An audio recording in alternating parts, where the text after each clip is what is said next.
It's time to make an everyday use salad bowl.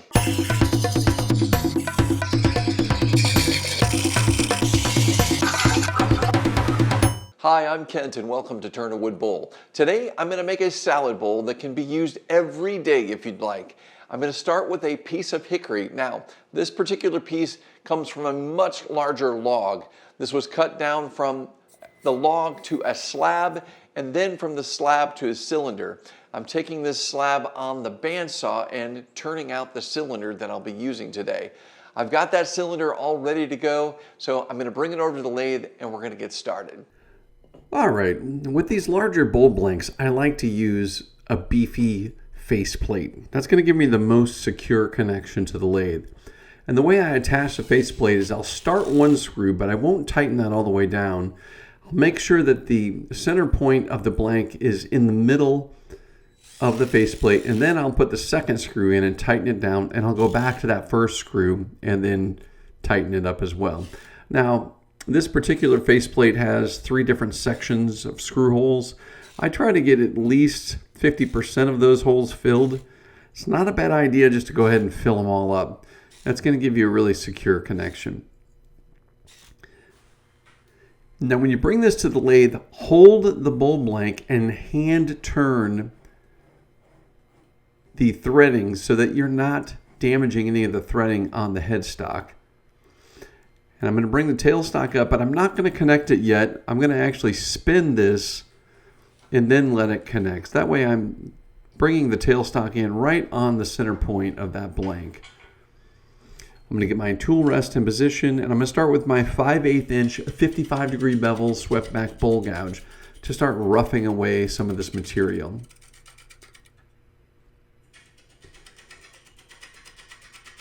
Now what I'm doing to prevent the gouge from kicking back and forth is I'm applying down pressure on the tool rest. The down pressure is critical because it's going to keep the tool in one path, and I'm also not pressing the bowl gouge into the bowl blank. If I press it in there, the high and low spots are going to kick the gouge back out at me. Instead, I'm just moving the gouge along a predefined path, and I'm keeping the cutting edge there. So any high spot or any area of the bowl that comes around is going to get cut by that particular area. I'm going to go ahead and clean up the face of this. The face is pretty flush. It's pretty close to being flush. There is a high and a low spot there, but I'm going to clean this up a bit. So when we start turning a bowl like this, what we really need to be thinking about is what we're establishing. And what I like to establish is the point A and point B. So the base of the bowl, we know where that's going to be, obviously, and we can establish that. And we know where the rim is going to be, so we can clean up the rim and get that established as well. And essentially at that point, we just need to decide how we want to aesthetically connect the base of the bowl with the rim. Now I'm going to use my dividers and measure out the width of the opening of my 4-jaw chuck, and then I'm going to transfer that measurement to the bowl. Now I'm going to continue making face cuts here to shape the tenon and the shoulder for this piece.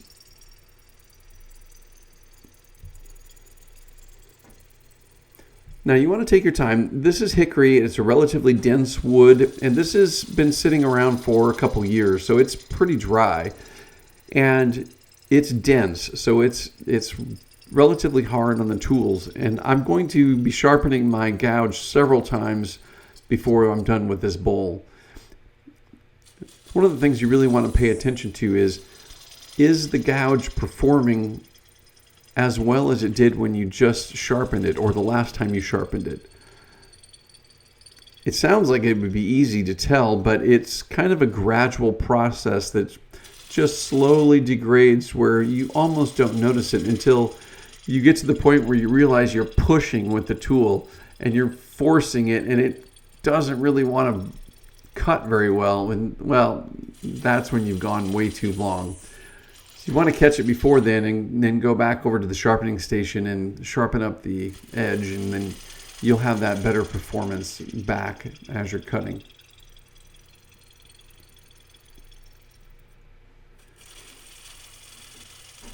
A lot of people ask me, why do I make a shoulder? Well, it's a good question, because the shoulder is actually as important or more important than the dovetail tenon, because the top of the four-jaw chuck is milled perfectly flat. So the top of your chuck needs to be seated right against that shoulder, and the tenon needs to be angled so that it matches the angle of the jaws, so that the inside of the jaws lock onto that. Now, what's really important is the tenon should not be so deep that it touches the bottom of the chuck. If it does that, you do not have a stable connection, and there's a chance that the bowl can be dislodged, or a variety of different things can happen. But it's most likely not going to turn true, and it's going to get jostled around a bit. The only 2 points that are touching the four-jaw chuck are the shoulder, which touches the top of the jaws, and the tenon, which touches the inside of the jaws. And that's it. Those 2 locations, if you think about it, once those 2 locations are locked down, the bowl has nowhere to go, and it can't move inside the chuck.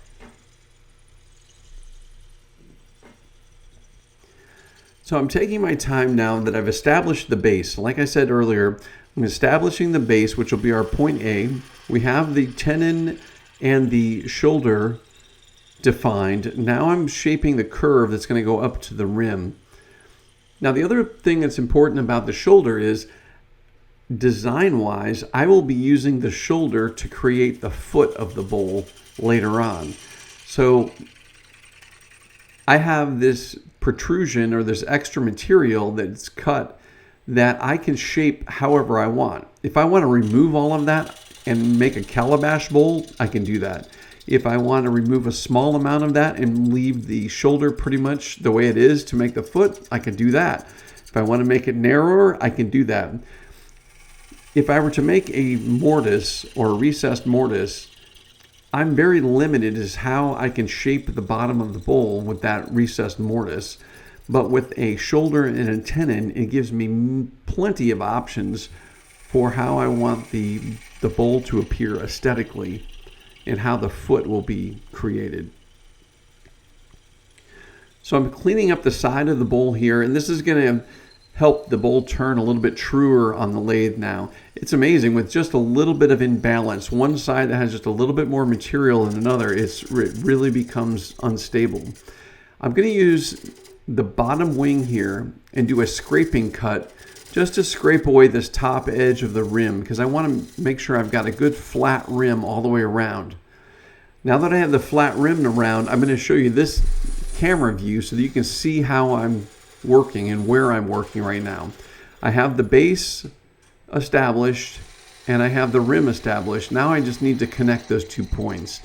And I know I want this to be a nice flowing curve. So you can see those corners that I'm working around on the side here. I just need to remove that material and make those curves a little bit more fluid and make them wrap around, so we have a nice fluid edge wrapping from the bottom of the bowl up to the top.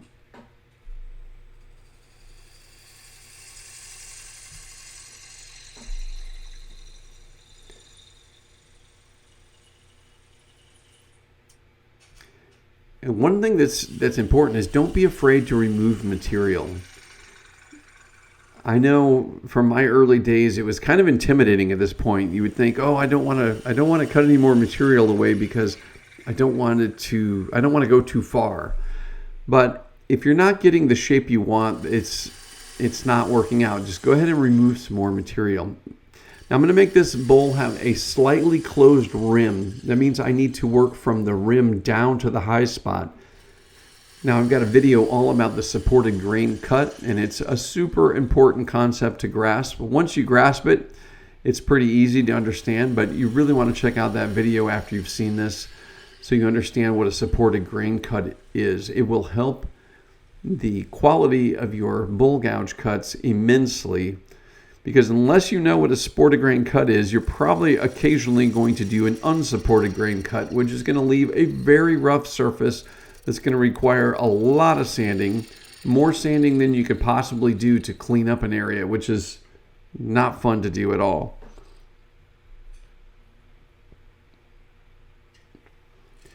So I'm going to clean up the tenon and apply the dovetailed angle to this tenon, and I'm going to clean up the shoulder. I kind of roughed those out initially. There were some ingrain fibers that were torn out there. That was what was kind of flying around there. And I'm going to come around and I'm going to make a pass here. I just sharpened this gouge, so it's nice and sharp. It's going to make a nice clean cut. You can see that I'm making a relatively light pass here. Just removing a small amount of material. The idea here is to make a nice continuous flowing curve all the way around the exterior of this bowl.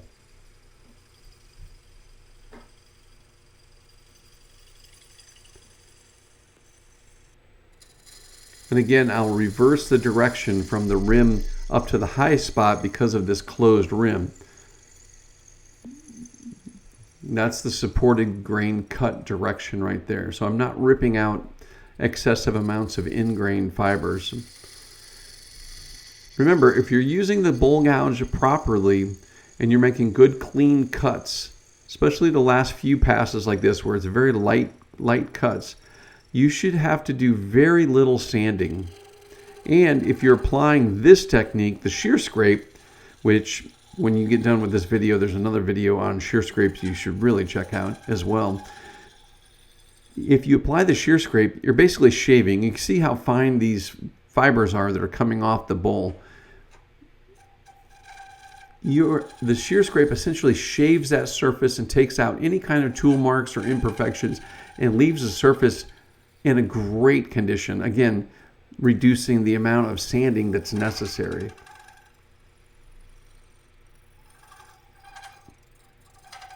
And the cool thing about the shear scrape, if you just saw me go backwards there, that's about the only move with the bowl gouge that you could ever go back and forth with. You don't ever want to go back and forth with the bowl gouge under any other circumstances. But with the shear scrape, because it is such a light scrape that's occurring, it's basically like shaving. So you can go back and forth a little bit because it's removing just a small amount of material on the top surface. So there's the exterior of the bowl, and it's looking really good. You can see that heartwood inside this hickory, and this is shaping up very nice. So I'm going to go ahead and reverse this. First thing we need to do is get the faceplate off, obviously. Now, if you're not already using an impact driver, oh man, you're missing out. This was one of those purchases that was like, I don't know if I should do it. Maybe, it's probably excessive. I don't really need it.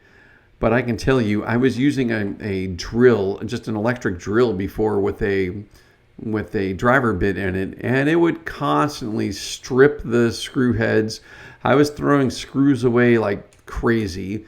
And they would get stuck, and they would be, it's just frustrating. And if you get a very dense wood or a wet wood, it can be almost impossible to drive them completely in with the drill.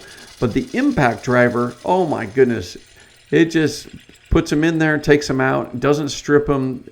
It is a night and day difference, and I'm so glad that I purchased it. I have a link for that drill, or for an impact drill, and all the tools I use in this video in the description below this video. You want to check that out.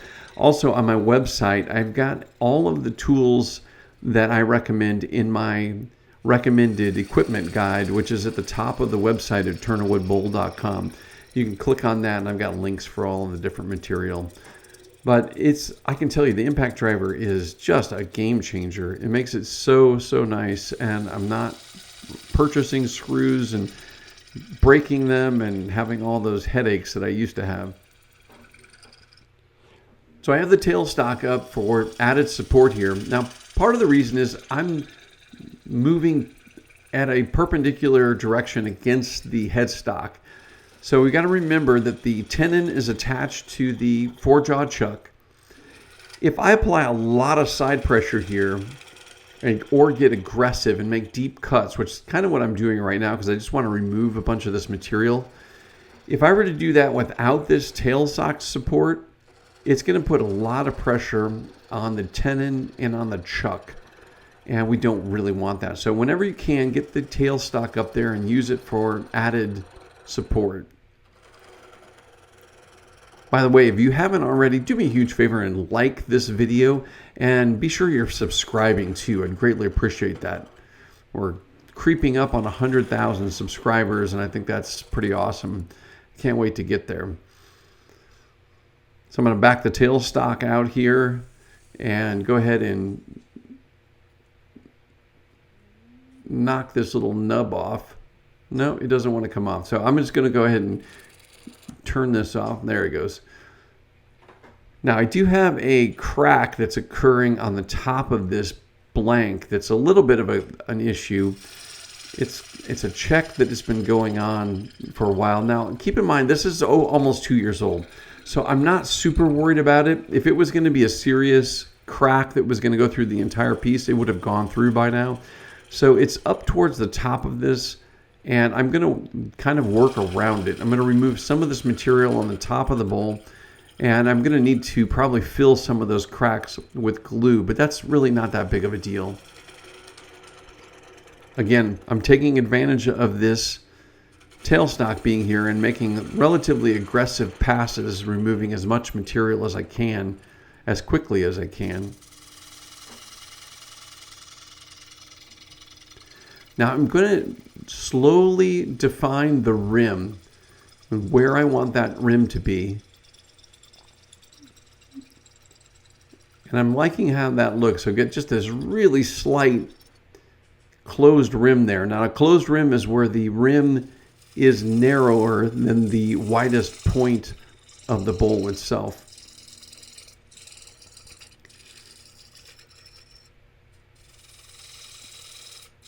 So I'm going to work out a ditch here. I like to call this a ditch. And it's going to give me some space so that I can start defining the wall thickness of the outside wall. Now you can see most of the cuts I'm making here are towards the headstock. And when I'm cutting towards the headstock, there's less tension on the tenon and on the headstock itself. So these cuts can be still made relatively quickly and remove a lot of material, but they're not too dangerous as far as the connection of the tenon to the chuck. The other nice thing, if you notice what's happening with the bowl gouge here, is I'm working both sides of the bowl gouge. I'm going from the left side here. I'm using the left side of the nose to make this pass, but then I'm using the right side here. And that helps me work down that sharp edge evenly.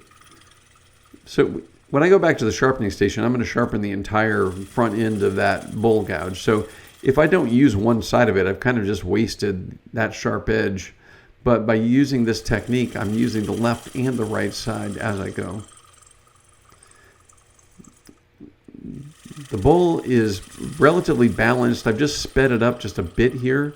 And just that little increase of speed is going to make this bowl turn a little bit smoother, a little bit easier. All right, we have the rim defined. I just need to get down to the thickness. I've switched to this camera angle because I wanted to show you guys how far I'm reaching over to make this pass. Because of that inside rim, the angle that the gouge is engaging that top edge is pretty severe. And I'm basically rotating on the tool rest. So I start the cut, and then I'm using my right hand, which is off the side of the screen right now, basically like controlling a rudder. I'm pulling the rudder around, but I'm applying down pressure with my left hand so that I have a good stable connection and I'm getting a good rotating curve. All at the same time, I'm watching the outside of the bowl, because what I'm trying to do is, not right now, but I'm removing material here, but when I'm working the inside of that wall, I'm looking down the outside of the bowl and I'm matching the bowl gouge bevel to the outside of the bowl and making those two parallel. That way I have a nice even wall thickness as I cut down inside the bowl.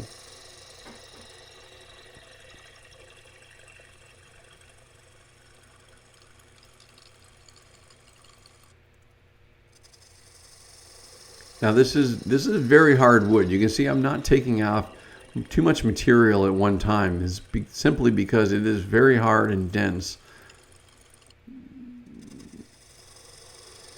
Some people are a little bit intimidated with harder woods and think it's going to be difficult and impossible to turn.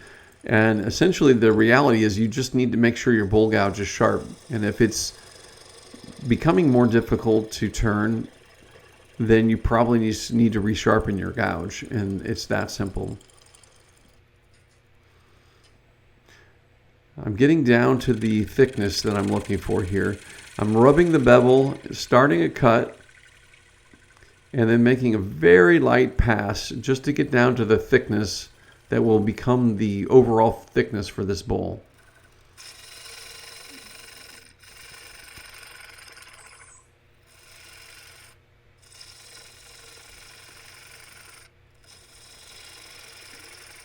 You want to take your time here, and ideally the next section that you work, like this section that I'm working right here, will be thicker. The wall will be thicker initially than the previous section, and that's what you want.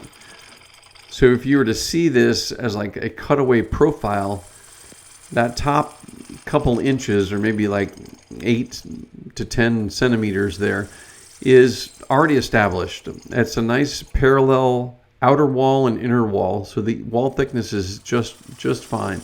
But this lower section I'm working on gets progressively thicker, and that's what you want, because you want to just keep sneaking up on that wall thickness.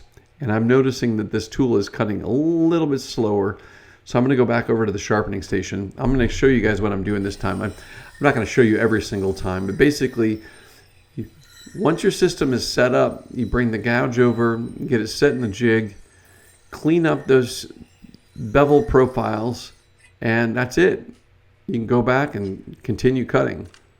It doesn't have to take long. It's pretty straightforward. So I'm rubbing the bevel, establishing the cut, and here what I'm doing is pulling in all of those previous cuts to make a nice smooth interior edge here.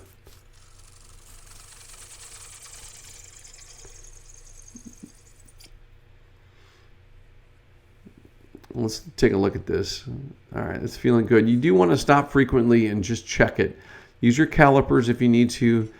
But again, you should see as you move the calipers down into the bowl that the wall thickness gets a little bit thicker and a little bit thicker and a little bit thicker, and that's fine. So what we're doing as we're turning is we're just gradually taking that thickness down until it meets the thinner wall thickness that is established up at the top of the bowl.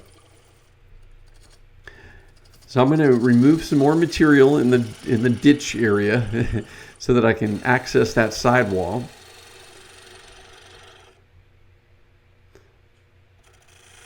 I've got to speed up a little bit.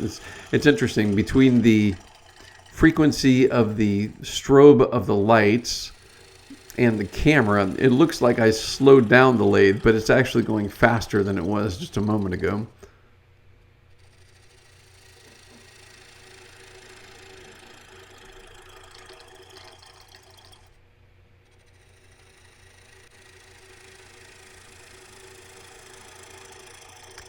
Something very, very relaxing and almost meditative about these cuts. It's kind of fun to see them all line up like that. It's kind of like a Zen garden almost. It's kind of fun. The first time I did this, I remember the rows didn't line up. Some were thicker and some were thinner, and then it became kind of a fun little game to make each one of the rows match one another. It has a fun feel to it.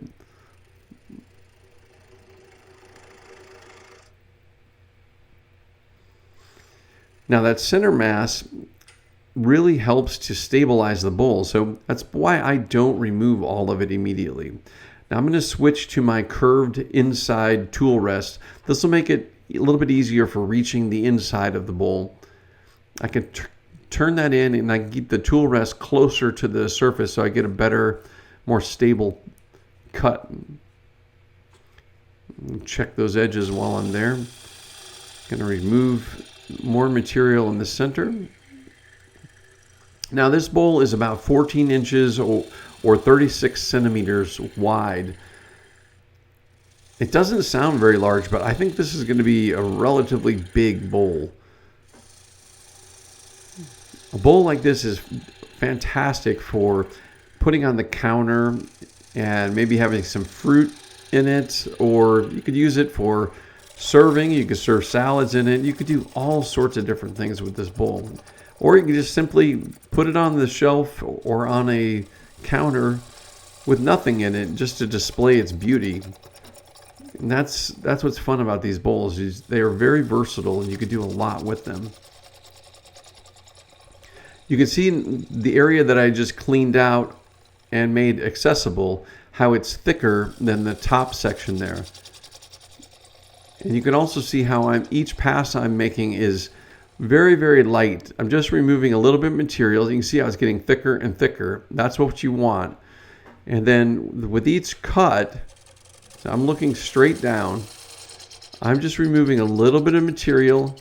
And as I get towards the bottom of the bowl, I can get a little bit deeper with the cut. I want to start off where I'm almost not cutting anything, and then I can cut a little bit more and a little bit more and a little bit more until I sneak up on that wall thickness and it matches the previous area. So I'm going to remove some more of the inside material here. You can see how light that initial cut is, and then it becomes a little bit deeper and a little bit deeper and a little bit deeper. You want to be careful right there not to engage that inner center core, because it will, if you make the bowl gouge touch two different areas at the same time, you're most likely going to get a catch. So I'm stopping right before I get to that center core area. So I'm going to take the center mass down even farther and make this as close to the base as possible. Now you know you're turning a closed rim bowl when this happens. You see all those shavings? See how they're not coming out? They're being trapped inside there. It's almost like a amusement park ride. They're being trapped inside there because the rim turns inward just a little bit. Just that little slight inward closed rim is enough to capture everything that's trying to get out of there, all those shavings. And you do need to be careful. Like if I were to try to go back up to that wall and make a cut right now, those shavings will interfere with that, and it's not going to be easy to do. So you do need to stop and clear out those shavings before you make more cuts on the wall. And there you can see they're all built up inside there. Yeah, it's feeling pretty good. It's a little thick there, so I'm going to make a very, very light pass here and pull all of these different sections together. And then I'm going to make a cut across here to start smoothing this off. At this point, I basically just need to do this one section and get that down to the proper level. So I'll just keep making passes across this inside bottom until we get close to matching up with the bottom of the bowl itself. What's nice about doing this technique right here, actually my tool rest is a little bit high there. The gouge, the cutting edge of the gouge should be hitting the center line, so I'm a little bit high. What's neat about doing passes like this is if you're new to turning, or if you feel like you want to practice your techniques, which is always a good idea, you can take each one of these cuts and just pretend that it's the last cut of the bowl and you're finishing the bottom of the bowl. That particular one, I went a little too fast. You can see that little swirl mark there in the middle. I've got to get the tool rest down to the proper height now. So you can make each one of these passes, you can pretend that it's the last pass of the bowl, and you can practice that bottom of the bowl technique. And this gives you several different opportunities to practice that, which is kind of cool. The inside of the bowl should be slightly concave. If you think about it, it would be very odd for the inside bottom center of the bowl to be convex or be coming up towards you. I mean, you could do that, of course, if you wanted to, but it's a rare feature in a bowl. You don't see that very often. So instead, you want it to be slightly concave, and we also don't want it to be flat. I guess if you had a really large bowl that was the bottom of the bowl was actually flat, then sure, you can make it flat. But most of the time, if you've got a curved bowl like we're turning here, you want that inside bottom to have just a slightly concave curve to it. And it should be a fluid curve. It should match the curve of the exterior of the bowl, so it flows all the way around.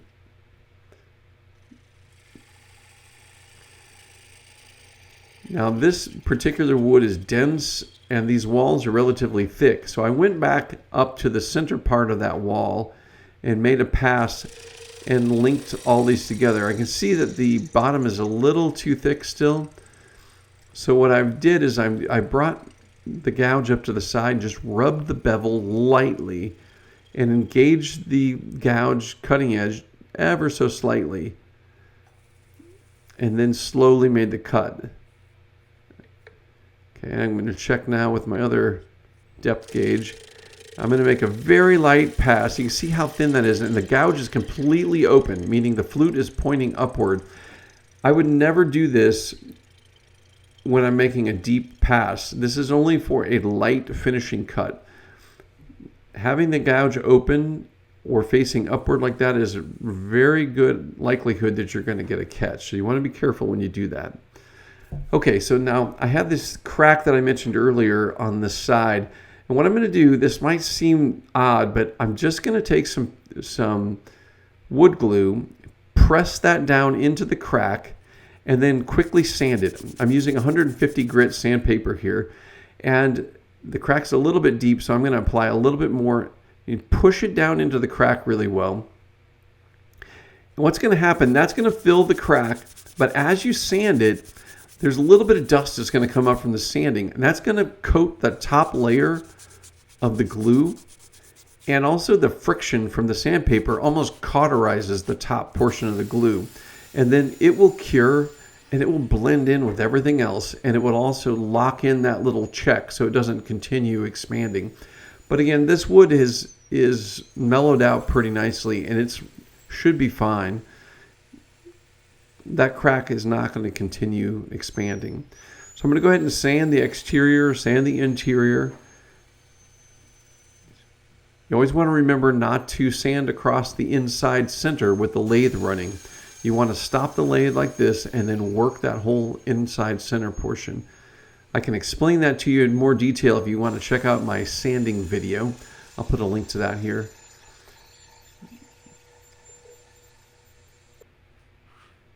All right, I'm going to apply tried and true original finish. This is 100% linseed oil and beeswax, nothing else. There are no metals, no additives.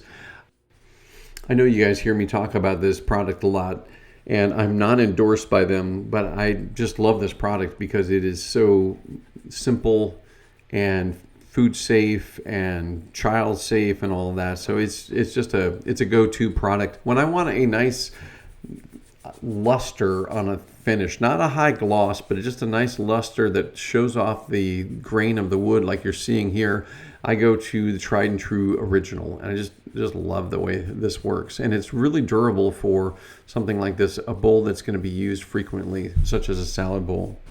And look how that makes that wood grain just glow. I love this. Beautiful, beautiful product. And the hickory is just absolutely gorgeous. Love it. Okay, so the way this is applied is you apply it, an hour later you wipe off any excess, and then 24 hours later, which is now, you burnish this with steel wool. You can see how it's lost a little bit of its shine. There's a little bit of movement in the bowl too. It did shift. There is moisture in it, but it's not a massive shift.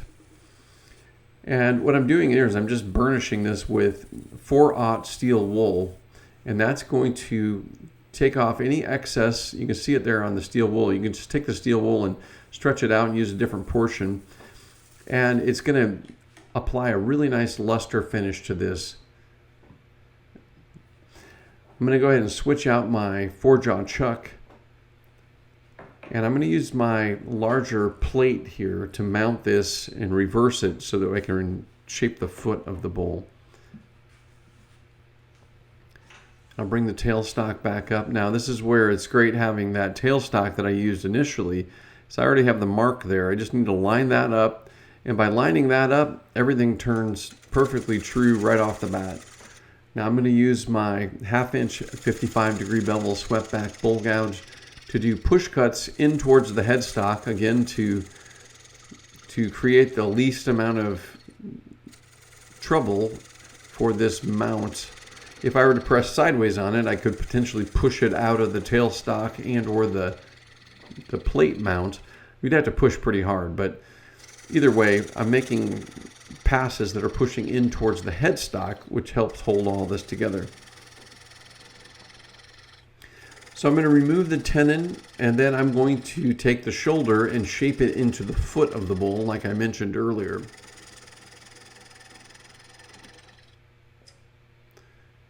I'm just going to make a really light pass here, true up the rim of the foot. And then once I pass the thickness of that wall of the foot, I can kind of scoop inward and make a little bit deeper cut. What I want is the foot of the bowl to have a rimmed wall that's basically about the same width as the bowl itself. And I want the bottom of this section to be a continuation of the outside of the bowl walls. So in other words, if the foot was just removed and magically just pulled off of there, you would just see one fluid curve that is the shape of the bowl. Now this is a backwards pushing cut. You want to be really careful when you do this. Go very slow and just use that lower wing. This is a very open cut here. Now you want to be really cautious with this, because if you get too aggressive, it wouldn't take much more material to get a nasty catch here. You notice how I say nasty catch? Because there really are no nice catches. All catches are nasty catches in my opinion. But when you have the flute open like that, you just need to be super aware and be very cautious to make a very light cut. Don't get aggressive. And there it is. It's open again. I'm just trying to keep that fluid curve at the outside of the bowl going through the bottom of the foot area. Take your time. You can see it almost looks like I'm not even removing material. There's so little material coming off here, which is totally fine. Just take your time. Now I'm going to take that nub and further reduce it in diameter.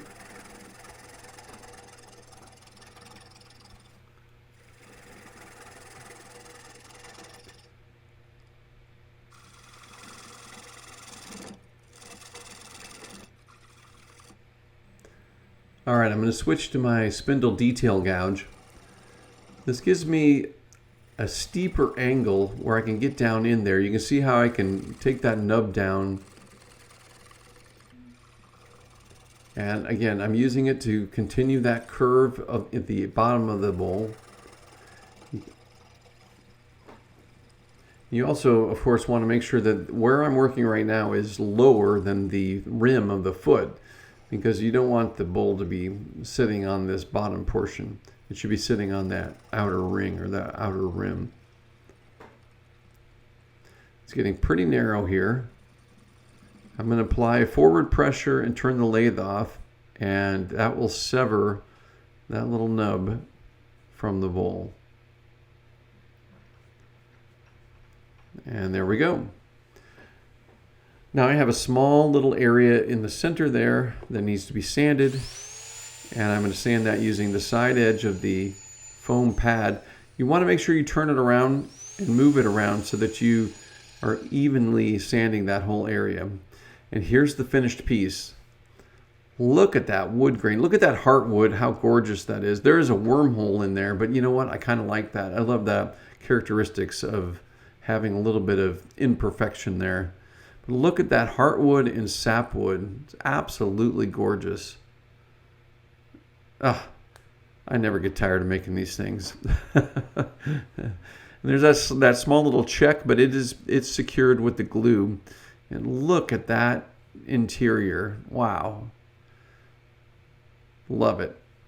So here's the final piece. Isn't this gorgeous? Look at that beautiful heartwood in here. I just love turning hickory. Now this particular blank has been sitting for about a year and a half, closer to 2 years.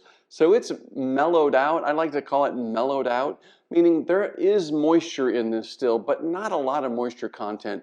And I don't expect this to move very much. There might be a little bit of a change in the curve of the rim, but not much. So this is ready to go, and this is an everyday use bowl. This could sit on the counter and be decorative. You could put some fruit in it and have it where you can just grab a piece of fruit from the counter. You can use it to serve salads with. I love this size. Now this bowl is about 14 inches across, or about 36 centimeters, and when you say that out loud, it doesn't seem like it's that big, but this is a good size bowl. I mean, this will work great for a medium to large size family. Now, if you're 1 or 2 people, this might be a little bit bigger than what you need on a regular basis. But again, you could use it for so many different things. I just love turning these type of bowls. And we have this nice proportioned foot on the bottom that's going to give it good stability. Now, it has a little bit of a depth on it. So if this bowl does move a bit, I can come back and sand down any high spots so this will seat really flat on a tabletop. So that's another advantage of doing that base that's raised a little bit with the rim. You can come back and fix that if you need to if this piece moves. And remember, wood is never ever dry. 200-300 years from now, hopefully this still will exist. There will still be moisture in this wood because wood equalizes the moisture in the environment. Now, if you want to process your own wood and you want to take the most advantage of that wood and process it properly with the least amount of cracking, check out my online course, Treatable Understanding Green Wood. In that course, we go over everything you need to know about how to deal with green wood. If you've liked this video, do me a huge favor and click that like button. Thank you. I greatly appreciate that. And be sure to check out my website, turnawoodbowl.com. Over there, I've got everything you need to know about turning wood bowls, including online courses. You're going to want to check those out. All right, guys. As always, thank you so much for watching. And until next time, happy turning.